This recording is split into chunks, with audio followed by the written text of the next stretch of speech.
When the HOA tried to kick us out of our home, I couldn't believe what was happening.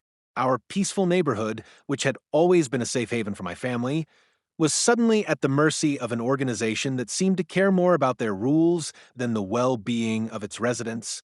The HOA claimed we had violated some obscure regulation, but no one could explain exactly what it was. It felt like a personal attack, and the stress was overwhelming. We had lived in this house for years, and it had become a part of us. My wife and I had poured our hearts into it, building memories and creating a life here. Yet, here we were fighting to keep what we had worked so hard to build.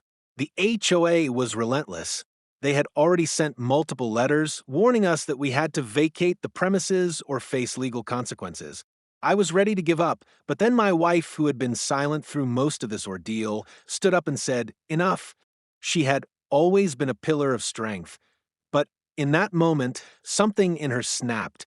My wife had served in the Navy for years, and her presence commanded respect. She had faced much tougher challenges than this, and the idea of being pushed around by a group of bureaucrats seemed laughable to her.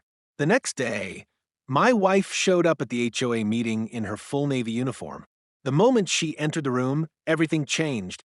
The group of HOA members, who had been cold and dismissive, suddenly looked nervous. They didn't know how to react to someone who had served their country with honor and discipline. She stood tall, her medals and rank speaking volumes, and calmly explained that we had done nothing wrong. With every word, it became clear that the HOA was out of their depth. The meeting ended with the HOA backing down, and we were no longer under threat of being kicked out. My wife's presence had turned the tide, not with anger or force, but with the quiet authority of someone who had fought for far greater causes. It was a victory for us, but it also served as a reminder that sometimes the greatest strength comes from standing tall, knowing who you are, and refusing to be intimidated.